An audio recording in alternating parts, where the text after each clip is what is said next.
Hello and welcome to Alive to Thrive OT. I am Lauren Lyman. And I am Tracy Schnabel. And we are here today to talk to you about the link between nutrition and disease. So before we get started, we just wanted to again say that we are two occupational therapists who noticed a gap in healthcare that's not being addressed. We are here to research for you, do all the hard work for you, and share our knowledge with you. So our goal is really to improve the health of everybody. We don't have any hidden agendas, and we want you guys to be well and spread the knowledge with your family so your families and friends can be well also. So our legal disclaimer, everything you see here is for informational purposes only. We are not giving anybody specific medical advice. When we provide recommendations, they're based on things that we would do and not necessarily saying that you should do these things. So if you do have further questions, take them to your doctor, consult with your doctor, and figure out a plan from there. No warranties or representations are given in regard to any of the information we provide. Please proceed at your own risk. We are not held responsible for any injury or loss from any viewing parties. And if you have a medical emergency, please always call 911. So without further ado, here is Tracy. Okay, welcome everyone. So, I just wanted to talk a little bit too about, we're going to talk about nutrition and the link between nutrition and disease. But the thing is I know a lot of people will be like, occupational therapist, you're not a nutritionist. Why are you talking about this? So I just want to talk briefly about why we're qualified to do that and why we started researching this. And it's because we look at lifestyle factors and routines and how that impacts health. And we use those daily routines as a way to help people heal, like as intervention. So a lot of doctors use pharmacological means to intervene in the disease process, but therapists, physical and occupational and speech too, all use, activities, exercise, your lifestyle habits and routines to help improve your health. So we're looking at the link between the most common diseases and what you can do in your everyday life to empower yourself to take back your health and not rely on pharmacological interventions that really cause the liver a lot to be able to process through all that, and it's not natural to your body. So we want to provide you with a natural way to heal and the best way to heal, and that's why we're here. And we're not saying we want to replace anything. Again, you will consult with your doctor, and hopefully you can get off of these medications when it is safe for you. So always consult with a doctor, but please take our ideas to your doctor, share it with your doctor, and see if it's safe for you to implement them. Yeah, and we had talked to somebody the other day who was just talking about how there's like a wide spectrum of disease and severity. So depending on what your severity is, you really have to take whatever we say with a grain of salt. Sorry. And we just want to provide you with information to empower you to go back to your doctor and discuss options. We want you to have more options because knowledge is power, and we're just trying to empower you with that knowledge. I think like some people don't realize that there is a health problem in the United States or that nutrition is important. So we're just going to kind of show you how important it is by giving you some statistics. Okay. So Lauren, I think it was about like half of the people you said in this country have chronic disease, right? Over half. Yeah. A lot of people have autoimmune disease. Yeah. So multiple sclerosis or arthritis are autoimmune diseases. Diabetes is a chronic disease. Heart disease is a chronic disease. So any disease that you're traditionally diagnosed with in Western medicine and you're told kind of like you'll be on medication for life. There's nothing we could do. We're sorry. Bad news bears, So the good news is we're going to teach you that that's not necessarily true. Like, we're not saying for everybody, but we found some really interesting research about countering that old belief. And just to give you some more statistics, about 2/3 of Americans they have found are overweight. 2/3! So if there was 3 of us in a room, 2 of us would be overweight. That's kind of scary, right? 2/3. And we're last in life expectancy out of other industrialized nations. We're not living as long. And in a survey, they found that we're ranked 33 out of 36 countries. So last for infant mortality. So like our children are dying and right after they're born. So I think we have a lot of really great things in this country. We have like a lot of work opportunities and programs and money and homes, but do we have quality of living and health? So that's kind of what we're really like hoping to change and help contribute to. So I'm just also going to talk to you about the leading causes of death. If you remember from one of our other videos, it was heart disease, cancer, unintentional injuries, chronic lower respiratory disease, stroke, Alzheimer's disease, diabetes, influenza, pneumonia, kidney disease, and suicide. Now, the majority of these, like 90%, are actually preventable. What? So I think we should be having a movement to, I don't know, prevent them or help manage them. And that's something occupational therapists do, is help you manage your disease. And we best able to help you manage your disease by educating you on what's causing the disease and how the things that you're doing can help or hinder that disease. So I know a lot of times people are diagnosed with diabetes, but they don't even know what it is, really. Or even, this applies to everybody, preventing you from getting a disease or, a chronic condition, managing your chronic condition, and hopefully reversing it. So I'm not saying we can cure the world, but there are things that you can do in any disease where you can improve your symptoms in some way, shape, or form at some degree.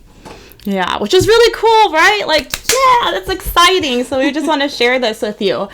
And another thing, so in general, just to summarize what I said, we have the highest prevalence of obesity, infant mortality, and life expectancy than other industrialized nations. So industrialized nations meaning like we have access to water, sanitation, food, healthcare programs, that should be allowing us to be healthy. To put a number on it, we are 34th on the list.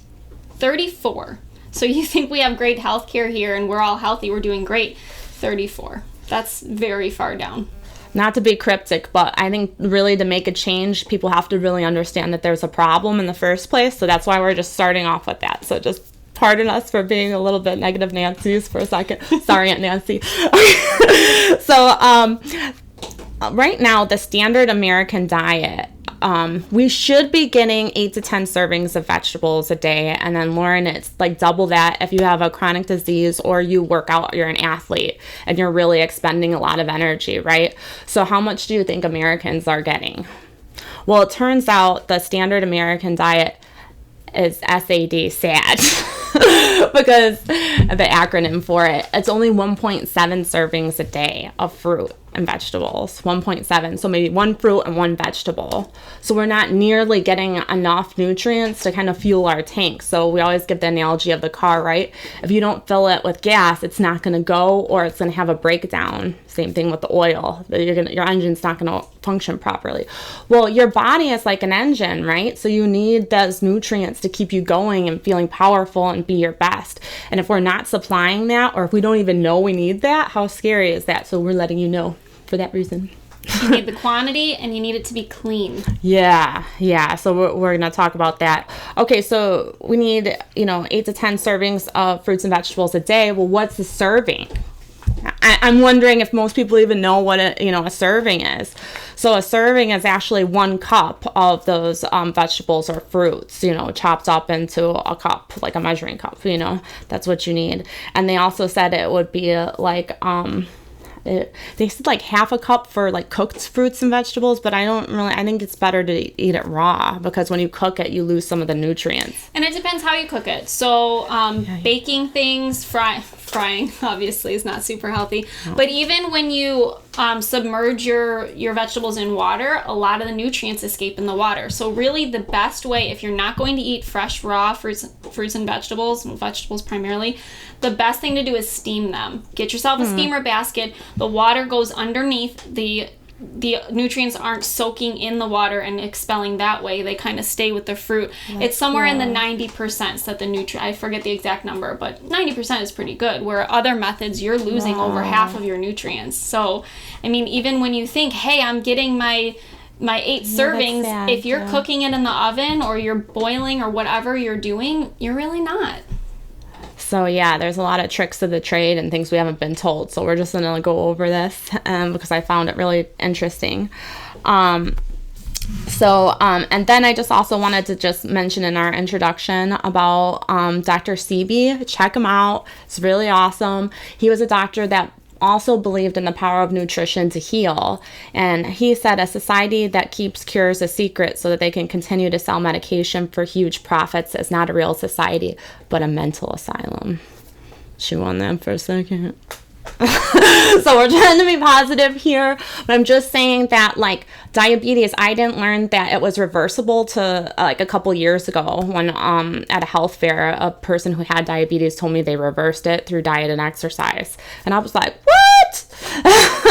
Because I thought, like everyone else, once you're diagnosed with it, that's it. Like your body's not going back. It's a chronic disease, meaning permanent, pretty much, you know? So that's great that you can reverse it, because with diabetes, there's so many other things that could come. You could get, diabetic retinopathy where you can't see, you lose your vision. You could get amputations because your circulatory system starts to shut down. You can get so many different like heart problems, healing problems, dental problems, all kinds of things, all related to having the diabetes. So let's avoid all those things and reverse it, or not get it at all in the first place. Or even looking at things like arthritis. Now, there are several reasons you could get arthritis, and previous history and again nutrition, what your blood levels are, play a role in that. But obesity it's hard on your joints to have all that extra weight. Yes. Your joints aren't meant to hold that much weight. Yeah. So yeah, it causes arthritis. So if we look at the underlying, what is your specific underlying cause for arthritis? If it's obesity, obviously, then that's something that you can reverse because you can take that off. And there may be some damage there, but you could potentially reverse it. When your doctor says bone on bone, I hate that term because that's impossible. If you were bone on bone, you wouldn't be able to move your joint. Like there would be nothing there. So arthritis is actually a lot of inflammation. It's actually the opposite. It's not that things are going away, it's that things are swelling up. So you need to relieve the pressure, the tension, the weight, and then things can go back to normal. So what went wrong? Like what's going on that we have all this chronic disease, obesity, infant mortality? That's always my question. Okay, so this sucks. What are we going to do about it? So we once were hunters and gatherers, and I know like a lot more people are getting hip to this, and they were kind of talking about in our class, like the task analysis of hunting. Like you have to go like get a stick, you have to go, carve out a stone to make the spear. You have to go out into the wild and find like wherever what you want to hunt is. Then you have to wait for it. Then you have to actually kill it, and you have to get pretty close and probably be pretty strong to actually be effective in killing it. Then you have to drag it back to where, you normally would eat it. And then you'd have to break it apart. My friend is a butcher. She's got some really strong hands and arms. So I think about breaking apart a whole deer or something, I mean, back then, I don't know if there was deers, but you get the idea, like a big animal, breaking it down is a huge task. And so that's just a lot of work. And now we're going to work, and most of us are doing like computer-based jobs. So we get up in the morning, we shower, get dressed, drive in a car, sit, then go sit 8 hours, and then come back home, maybe cook dinner, and then go sit, watch TV. That's not really like how our body was designed. We're supposed to be far more active than that. And so the hunters and gatherers were actually like more healthy than we are. And I know we always think, look, oh yeah, the hunters, they ate so much meat, but then we forget about the gatherers, and they didn't really eat that much meat. We're talking about in this class, because what was it, Lauren? It was like we actually have 4 canines, like to actually like to break down meat that are really, really sharp. And if you look at the rest of your dentition, the rest of your 32 teeth, right, the rest of your 4 out of 32, yeah. It's for the gathering, for breaking down plants and things like that, for chomping. Not for ripping. Yeah, not for shearing, Right. So, but and again, all that work, Tracy said, just to get the animal, but then you have to start a fire. Cook it. Then you have to cook it, and then, well, how long does meat last out of the fridge? They didn't have refrigerators back then. They didn't have freezers. They can't cut up a deer and then store it in the deep freezer for a year. They can't do that. So really, I mean, that was a lot of energy expenditure just for like one serving of an animal. So really, I mean, we talk about that a lot in our social studies classes, but they weren't primarily meat eaters. That would be impossible to sustain. Oh, yeah. Yeah. And Ashley, too, just a little side note that's interesting, is someone also said this to me, and it was in the class, that actually only like the higher elites later on were able to eat meat that like most people in society like weren't later on in civilization weren't able to really afford meat that was very expensive, so they would be eating mostly plant diet, and the populations that ate mostly plant diets were actually healthier than the rich ones that were eating all the meats, you know. And I know what you were thinking, rewind like a minute, life expectancy. Yes, life expectancy was short because, yes, there were viruses and diseases and things, and there were harsh conditions. They weren't spoiled with houses like we have now. There were a lot of factors that played into that. So, no, it wasn't that, well, they didn't eat a lot of meat and their life expectancy was short. No, actually, once farming came around and there was, you know, like cows that you owned and then you butchered, life expectancy dropped 20 to 25 years once farming started. Once we stopped the hunting and gathering and said, hey, look at all this meat we have. We can eat meat all the time. 20 years. Oh, wow. Yeah. I didn't know that. So that's interesting. Fun fact. So, like, we had about 10,000 years ago the advent of like farming, you know, and we always like think like farming's great, but there's always like a cost benefit ratio, because with the actual farming, with the big farms, they started using pesticides, so toxins that are very lethal to try to get rid of the bugs so that they didn't lose benefit on their crops. So and like that's why we recommend getting organic, so that's without the pesticides. So my friend used to make fun of me, but then you have to check the organic. So go ahead and tell them about that. There are such things as organic pesticides too, and even organic food, they allow a certain amount of pesticides in. So nothing is purely pure. I mean, unless you're doing your own garden, but even then, the rain is contaminated. I mean, you can't fully escape it. It's sad. We have ruined our environment. I'm sorry to break that to you. I'm sure you already know, but you know, it's hard. But not only the pesticides, but there's such supply and demand, you know. They wanted more. They wanted to make more so they could sell more so that they could live, you know. So then they started putting hormones in the food so that the cows would be bigger, the chickens would be bigger, and then they could supply more meat. Well, then we eat those hormones, and now we have 9-year-old girls running around hitting puberty. Yeah. That's not normal. That's way too early. And then you also have antibiotics, because they had mass quantities of all these animals. They were all getting infections and spreading them around, so they used antibiotics as a preventive measure to prevent infections, which to me, like, that's gross. I don't like that. Yeah, that's bad, because then we're eating antibiotics. Yeah, and something interesting that I just learned when I was doing a little bit of research is like in the 1800s they just started doing like fenced-in farms where they started like regulating where the animals could go, and in the 1920s was the first time where they actually started having factory farms for chickens. So we all kind of picture when you go to get your meat, you know, that your cow is like out grazing, kind of like maybe in a fenced-in farm like that in the 1800s, right? But no, like 1920s, they started doing factory farming. And then later on in the 1970s, they started doing large-scale factory farming where they're no longer free range. The cows and other animals that we eat, they're all compacted together. And that's where she said they started having to give antibiotics because the feces was piling up and the conditions were so... Mad cow. Yeah, disgusting. So like that happened because of that. And... okay, I heard this on the radio the other day. It was so disturbing. So there was this truck that got into an accident on the highway. That's good. Skittles everywhere. Yeah. Lost the Skittles on the highway. So the police or whoever came were like, so where were you going? I was actually going to a farm to feed the cows because Skittles are a really cheap additive for fiber. Or for carbs, I think it was. I was like, what? So they feed your cows that you're eating Skittles. And then I read an article that the butcher, when he sees cancer in your meat, he just cuts it out. And then here you go. This cow had cancer, but good luck. And then, we kind of know, too, I think that, like, if it's in a certain part of it, it's likely in the other parts of it. You're just not seeing it because this is on a macro level we're looking at it, right? If you look at it on a micro level under a microscope, it's likely that, like, the cells have multiplied around the area that he could see. And even if you didn't specifically eat the cancer for whatever reason, I mean, you're eating an unhealthy animal. Yeah, gross. So we just want to like make you aware of these things. And then also, before I forget, like, so if you want to buy organic, there's like different grades where a third party like looks at it to see like, are they using like those like less harmful pesticides and healthier ways of manufacturing the plants.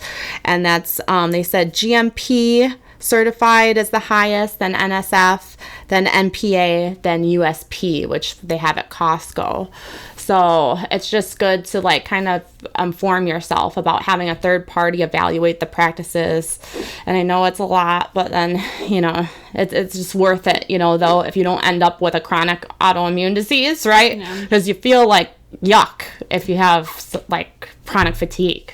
Or lupus or something. So, and you can even get your meat from a farmer, a local farmer. Local, if you're, yes. Yes, local. If you're really gung-ho on your meat, you can split it with someone. You can buy it yourself. You could buy a cow, half a cow, store it in a deep freezer, and then you know who you're getting it from. You know, it's someone reliable. It's someone that says, hey, come visit our farm. Our cows roam free, you know. So you know what you're getting, and you know that it's not something bad. Whereas when we buy from the store, we don't really know what we're getting. You know, I'll buy organic, and I just recently found out there are really only, I think it was 16 companies that are truly organic. A lot of organic companies are bought out by these huge corporations that are not organic.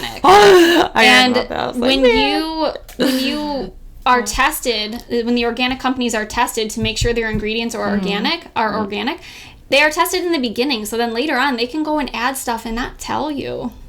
Wow. So just do your best, you know, try to grow your own fruits and veggies, try to buy local, farmers market, hey. And then if you go to Whole Foods or Mariano's or somewhere where, you know, they have organic products, check to see if they have, you know, GMP or NSF stamps, okay? Whole food nutritional supplements help too. Yes. There is one that we highly recommend, so please email us at alive2thriveot@gmail.com. We love it. A lot of people love it. It's NSF certified, and it can really help you get in more fruits and vegetables. Yeah, and I keep hearing, you know, from so many people that it's good too. Like, I've been going to continuing education conferences and talking to doctors, and they're really supporting it. So we're excited about it. You should be too. Okay, but yeah, and then also what else went wrong? Fast food nation. So if you think about like McDonald's started off as like this two brothers that like wanted to have a hamburger company for people. I think it was like a stand that they had, and then they got bought out in the 1960s. And they decided to actually make it more of a real estate business than a restaurant business.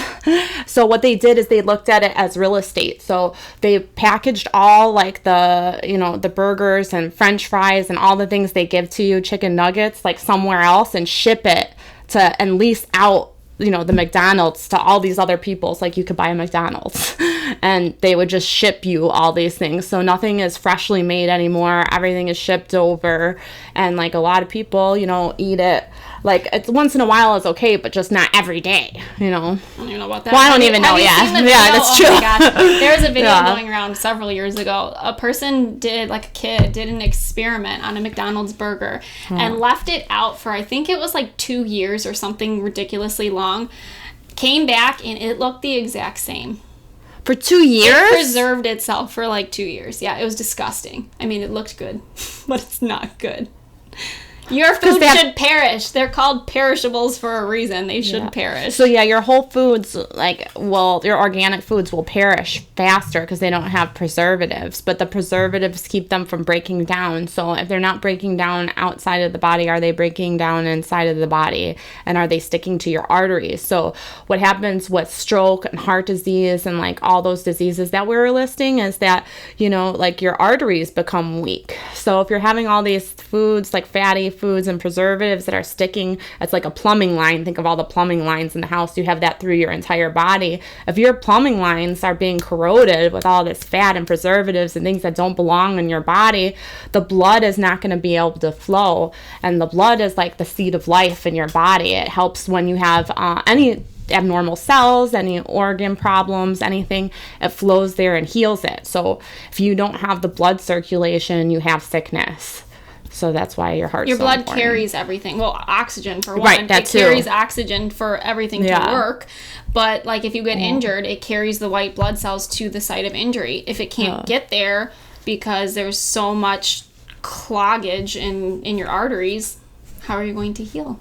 Yeah, and you don't want to have like a coronary bypass surgery where they're like going in there and like trying to like clean things out and redo your veins and stuff in there, and you don't want that. That's pretty invasive. If you can prevent it, obviously, if you need it, you need it.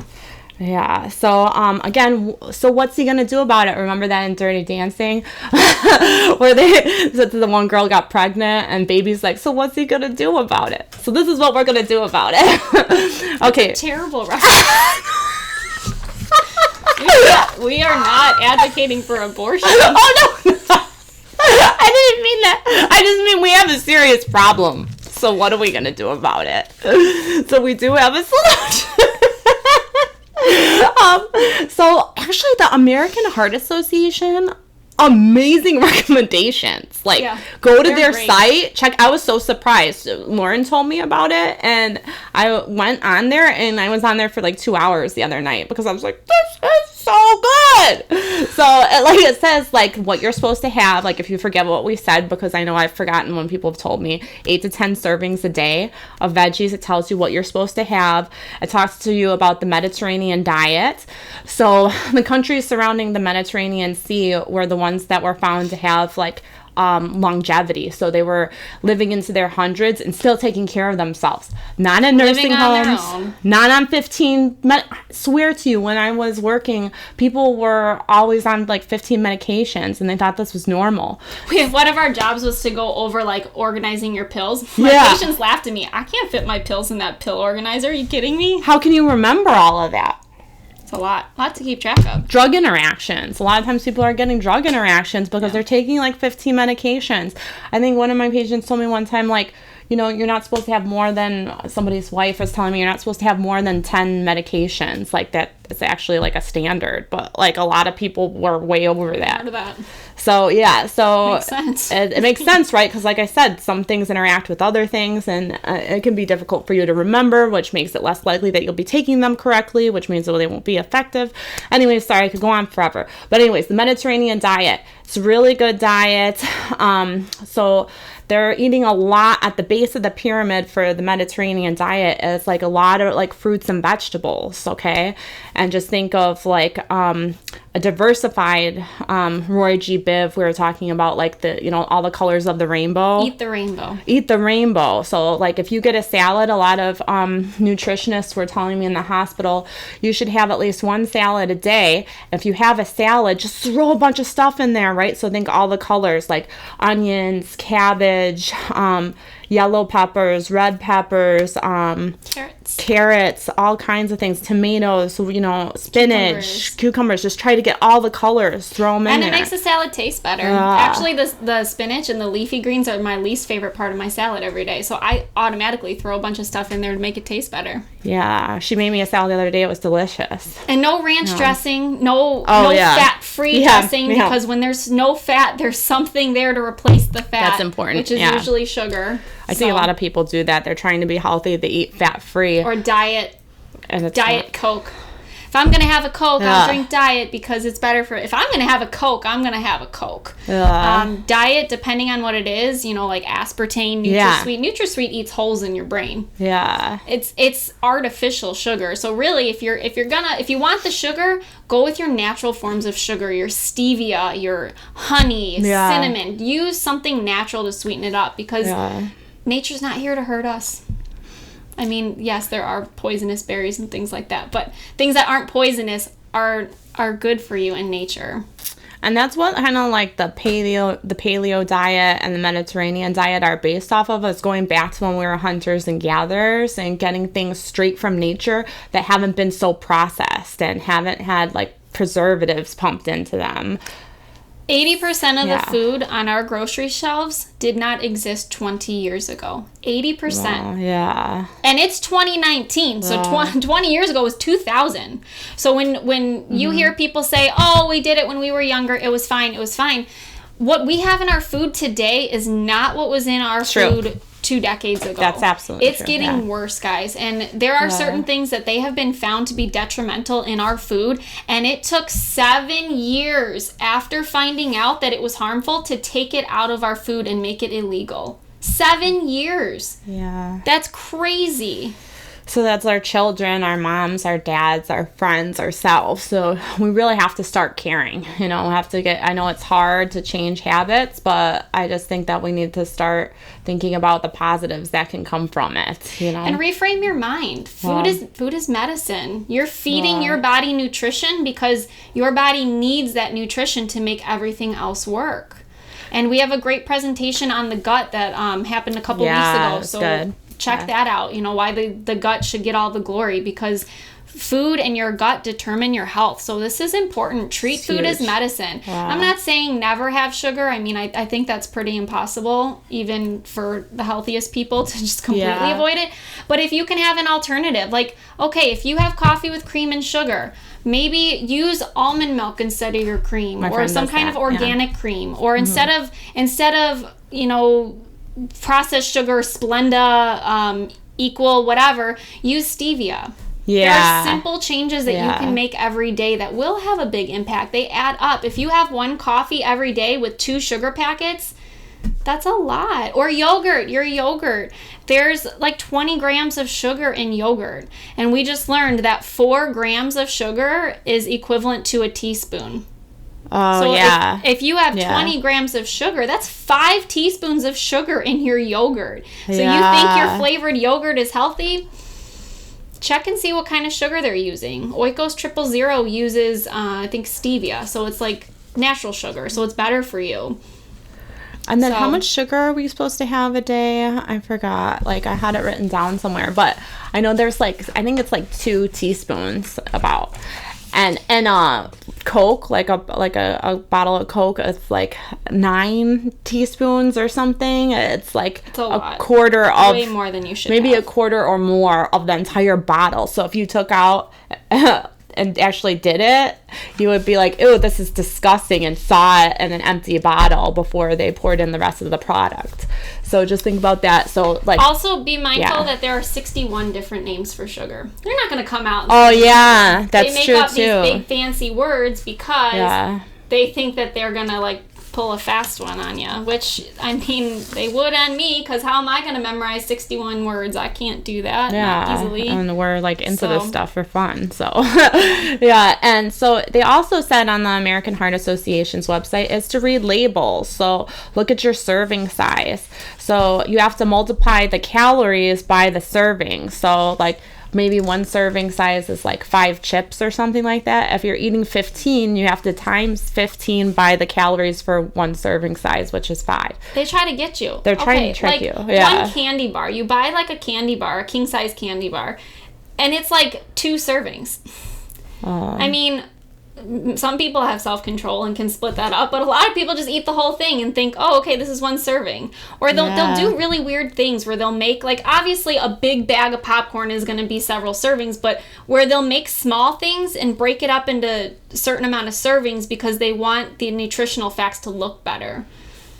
Because then they're hoping that you won't look at, oh, well, this is actually 4 servings, not 1.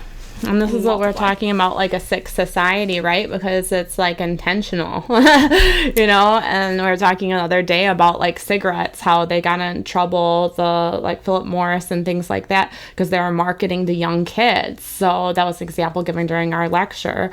Like they're intentionally knowing that when you're a kid and you get targeted and you get addicted early on, it's harder after years of doing a habit to eliminate a habit. Or sometimes it's hard to think like with your higher levels of your brain when you're a kid because you just don't have that developed brain completely yet to make better judgments. So that's scary. Like they're being very intelligent about their approaches of marketing, but it's just not very ethical. It's great marketing, but it's not very ethical. At our expense. Right. Yeah, and they're doing it with food too is the point. So I know it seems innocuous and it's like not really that big of a deal, but I think, you know, the the different fast food places and the different like food brands, there's people, a marketing group that are like studying how to get people addicted to things and how to make things look like they're better for you when they're not, and how to psychologically manipulate you. So we just have to be woke, conscious about these things so that be woke. So can I give one example of that? The sugar industry, they had us fooled for so long. So sugar came around and they're like, wow, this is great, we have to market this. Well, at the time a lot of people were eating fat because there's saturated fats, there's polyunsaturated fats. There are different fats that are good for you. Like the fat in olive oil is good for you, and that's part of the Mediterranean diet. They eat that every day. That's good for you. Animal fat would be an example of something that's bad for you. But anyways, so what the sugar industry did was they said, well, people are eating a lot of fat, we gotta like sneak our way in here somewhere. So they started this campaign that was brilliant. Fat makes you fat. Okay. And we bought it for, decades, a century, I don't know, forever. Oh, yeah. We're just now starting to come around and say, hey, like fats like avocados and things, that's good for you. That's good fat. Yeah. So that's why even still today, you go to the grocery store and you're like, oh, I'm going to try to be healthy and have low-fat yogurt or low-fat salad dressing. But remember, when you see the words low-fat, fat is flavorful, and in order to replace that flavor, they usually add sugar. So sugar is what's bad for you. Sugar is the culprit. So, you have to buy the like yogurt, buy the whole milk yogurt if you're going to buy yogurt. Or if you don't want to do the dairy, then buy an almond milk yogurt alternative or something, because the low fat stuff has more sugar. And read the label. It's there. And why is it in grams? Because who the heck knows what a gram of sugar is? I don't. But if I look at that and I see 20 grams, I'm like, oh yeah, that's not too bad in comparison to other things. But 20 grams means 5 teaspoons of sugar. Now, being someone that's ever measured food, 5 teaspoons, that's like half the container. Yeah. So, we have to, like, start, like, understanding those are nutritional facts better. Yes. And it might also be, it might be an American thing, though, too.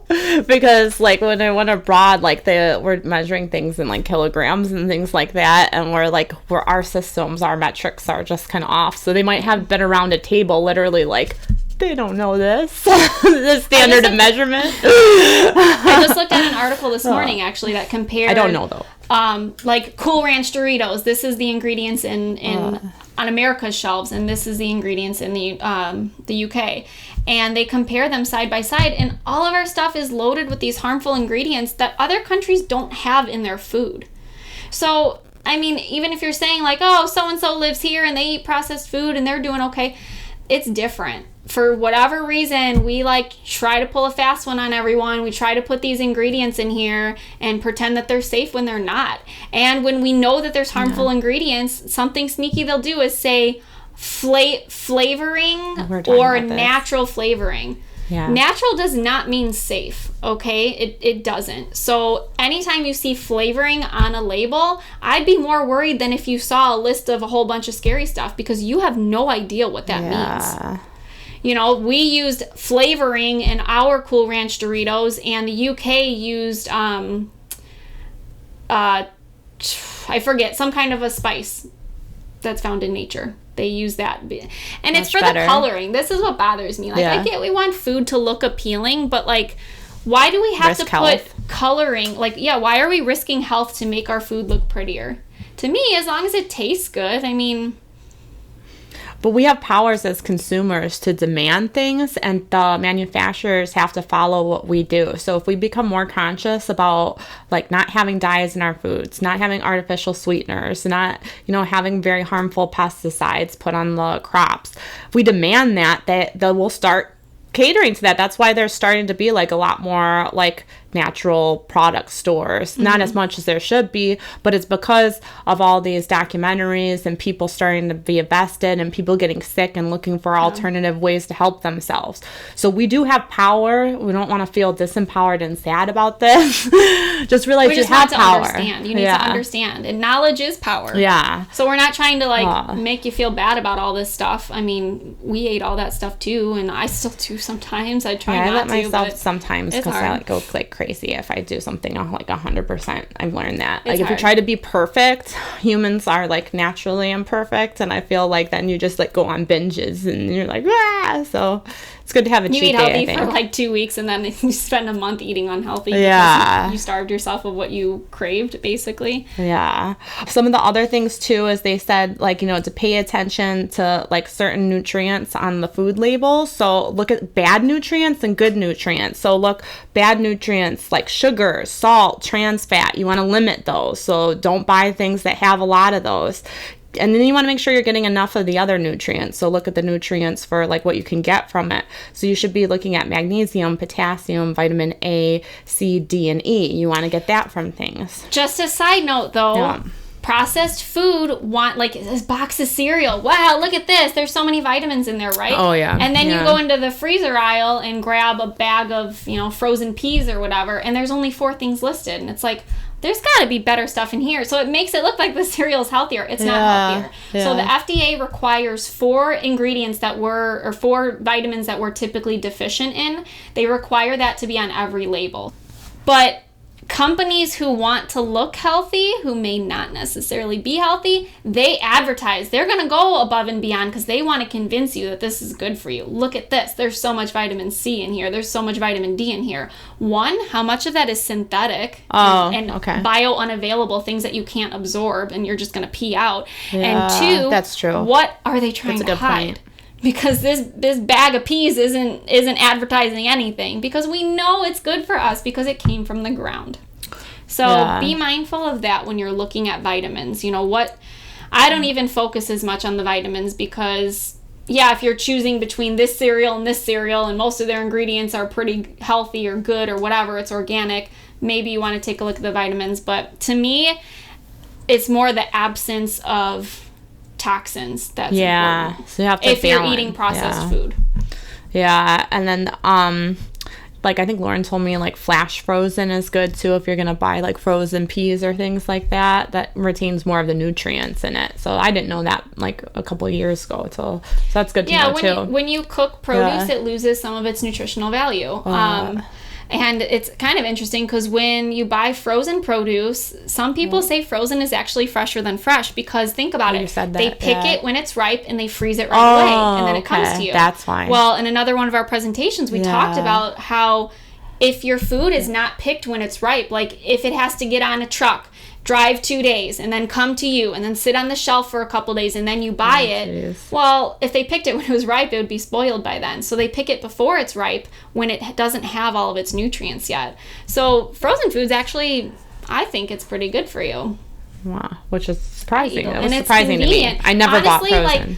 If you are like, I am not a cook, I don't like this is going to be too much work for me, go to Walmart. They have a whole organic frozen vegetable section. This is my son's entire diet. Cut the bag open, put some water in a pot, put the steamer basket on top, pour it in, cook it for 20 minutes, whatever, done. You don't have to be a chef to eat healthy. Yeah, so we're just trying to make things hacks for healthy hacks. Yeah. So always looking for the easy way out.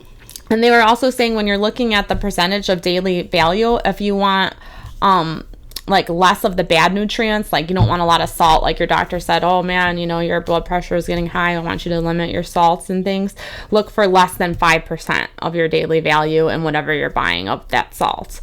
And then it said if you want more of something like fiber, look for 20% on the scale. but you do have to take into consideration the other things that she said too.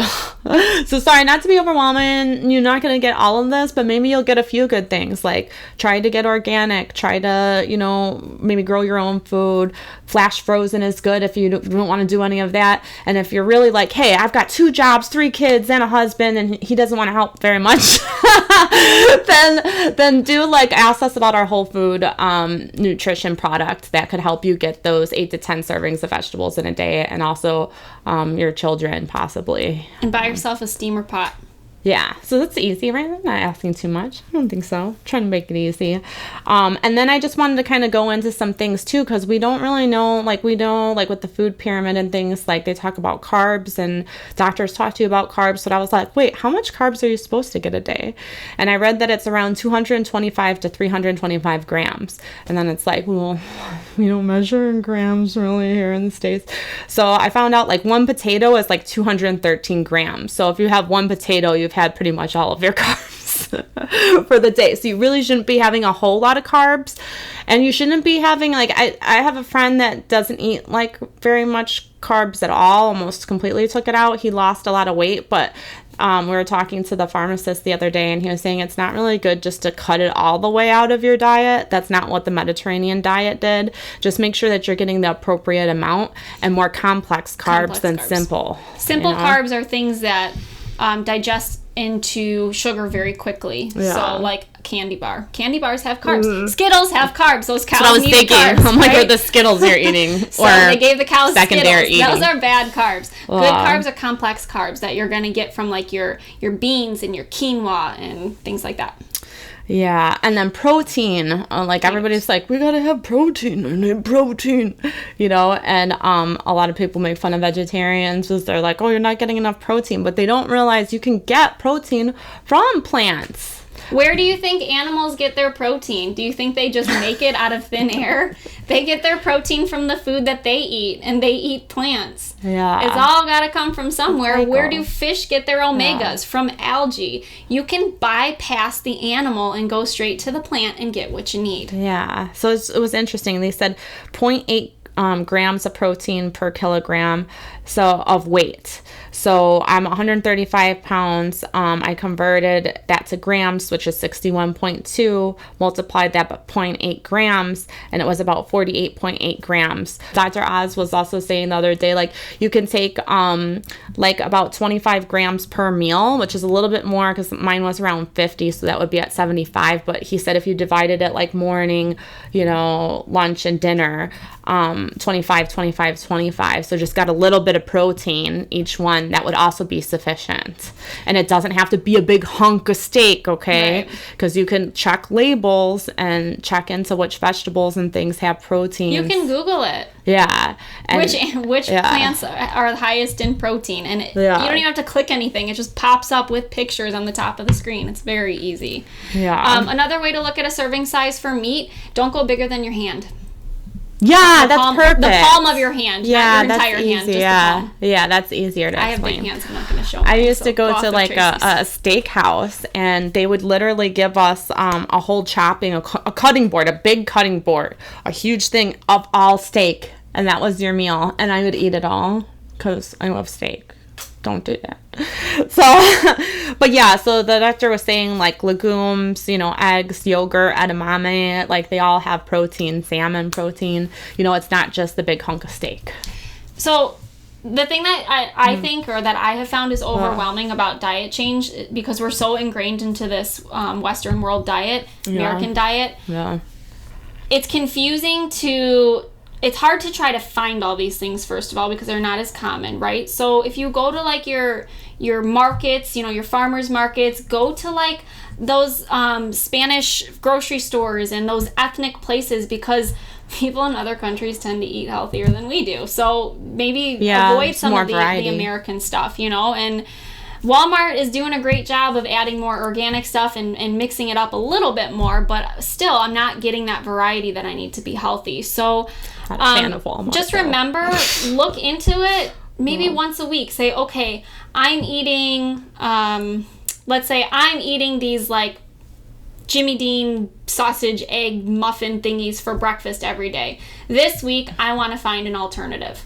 find something better for yourself. Based on the Mediterranean diet would be my recommendation. Yeah. Talk to your doctor if you need to, whatever, if you have health conditions. Nutritionist. Find something else.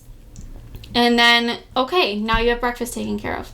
Next week, do it for something else. You know, you can take it a step at a time. You got your whole life. I mean, you don't have to change everything at once. And it's a lot harder when you do change everything at once because you will have cravings. Yeah. So if you're eating a ton of sugar and a ton of carbs, every week cut back a little, and then your body won't notice it as much.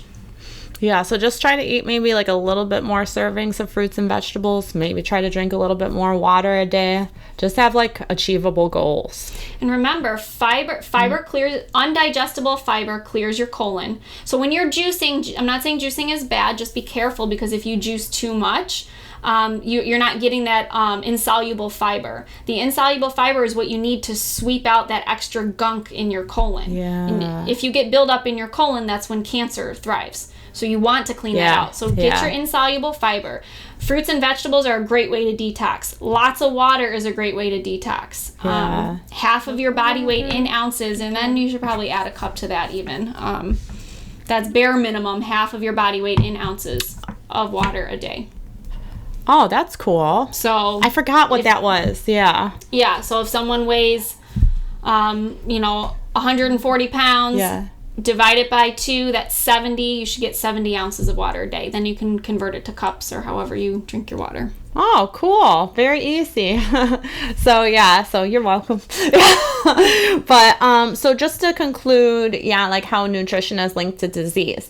It's linked to autoimmune and many other diseases, but it's also linked to health and prosperity, right? Mm-hmm. So Lauren had a physical therapist where she told her she took classes about, we were talking earlier, food has its own frequency, like we're all like emitting things, and you could literally put bad foods in your hand and your body could sense it. When you do a manual muscle test, you'll drop like things that aren't good for you. You're weaker. And if you have something like a really good broccoli or apple, something that has tons of phytonutrients and things in it, and you do the manual muscle test, it'll be stronger because your body can pick up on, the actual frequency of the plant.